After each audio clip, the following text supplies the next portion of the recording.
Hello and welcome to the video. This is my latest Axial and it's the Gen 2 Bomber ready to run Savvy Edition. I haven't run it yet because I want to fit some parts and do some mods before I take it out. It's a used RC which I got from Dom of RC Dom UK. He'd already swapped the stock Axial 35 turn brush motor for an Axial 20 turn brush motor for a bit more speed. He'd also upgraded the very bendy stock plastic steering links to metal ones.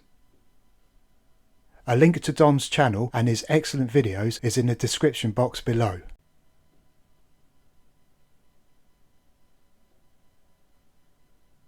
My first job is to fit a much needed rear sway bar kit to help eliminate the dreadful torque twist that the stock ready to run bombers have, and I decided to go with the official Axial one, which comes with a set of instructions to help me install it.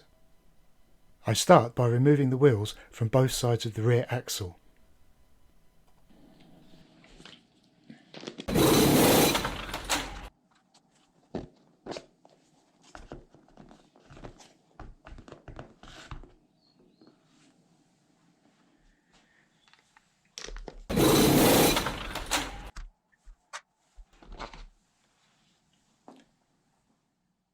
Then I take out the screws from the two lower brackets on the axle and remove the metal balls from them.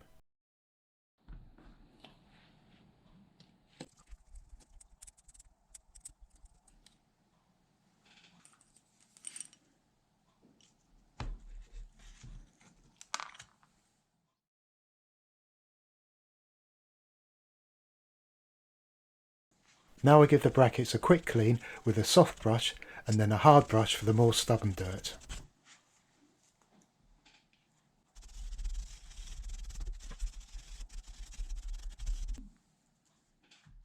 Then I loosen the left hand screws in the upper brackets and take out the right hand screws so I can swing the brackets down.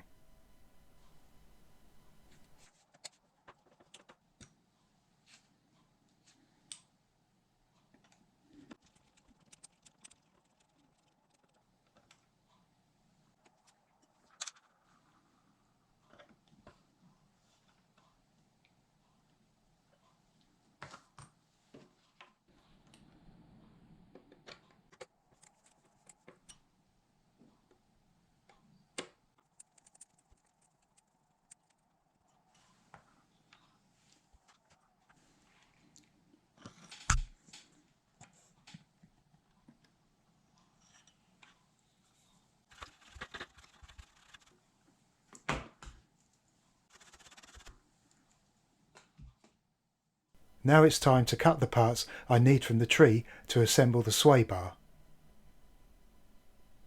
I slide the plastic arms onto the metal sway bar and self-tap the brackets on the thread at the ends as I wind them down.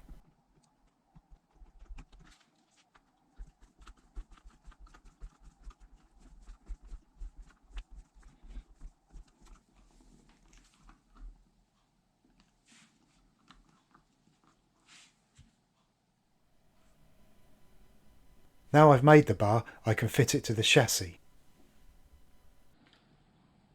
I slide the assembled bar into the hanging brackets that I lowered earlier and then push them back up into the chassis, lining up the holes for the screws.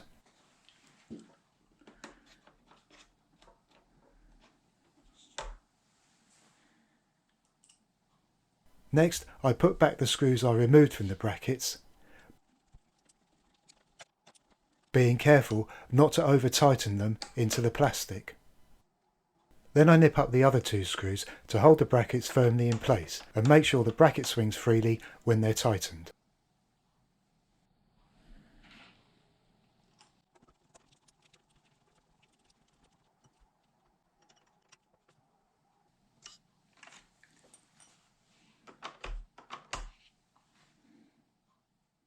There are some grub screws which I can turn in or out in the bottom of these brackets to adjust the tension on the sway bar if I want to.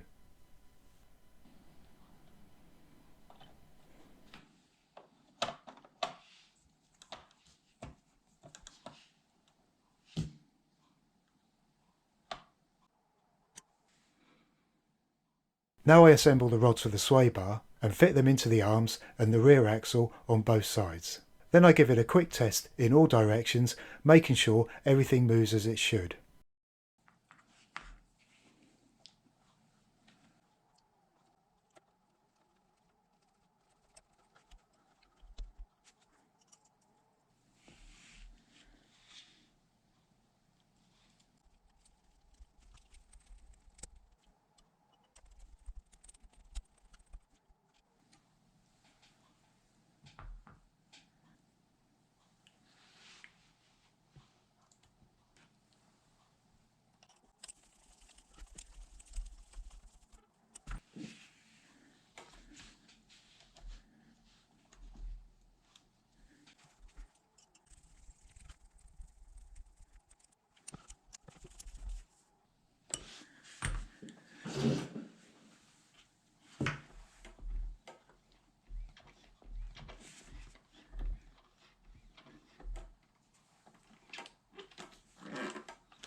Now I can refit the rear wheels.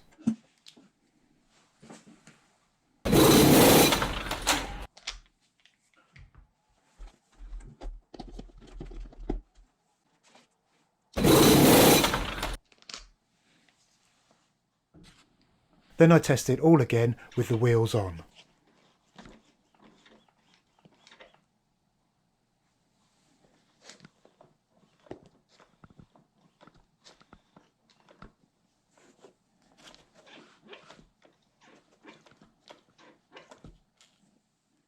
Everything seems to be working, so now I can get on with the next job.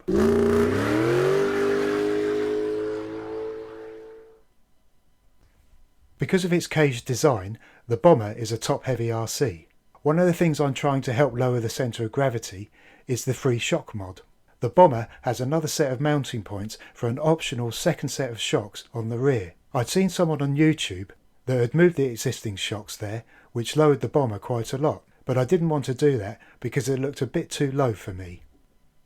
So all I did was move the bottom of the existing shocks to the other fixing points towards the back of the rear links.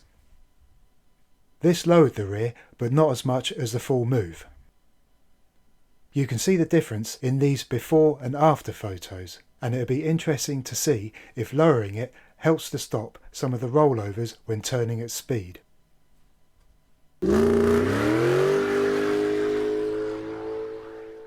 Next on the list is to sort out the battery compartment and find a LiPo that will actually fit in there.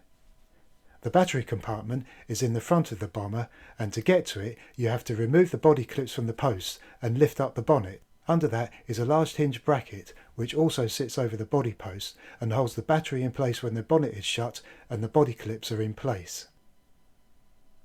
That bracket lifts up and props up the bonnet, which is really handy. And this is where the battery goes.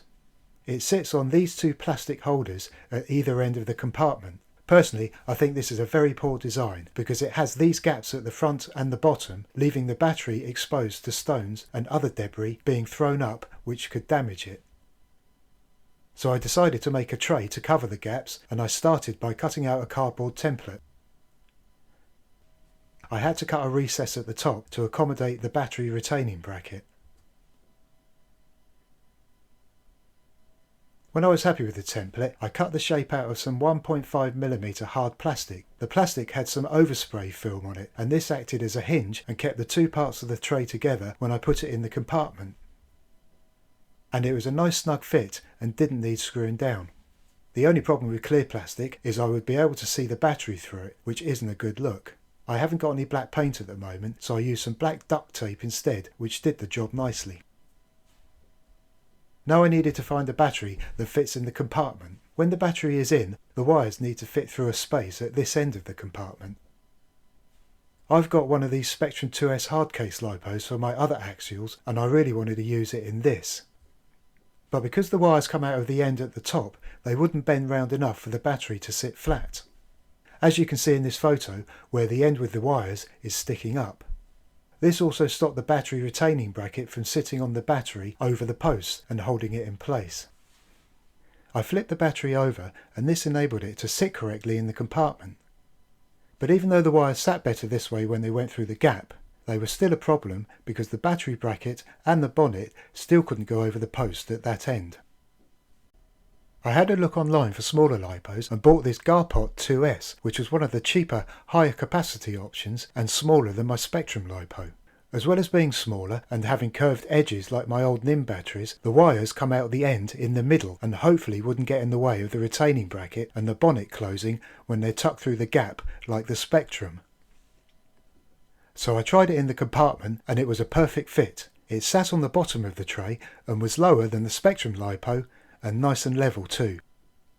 And because the Garpot is shorter and the wires don't come out of the top, they went through the gap without any problems at all. This enabled the retaining bracket to go over both body posts, and the bonnet could close too. Another job done, one more to do.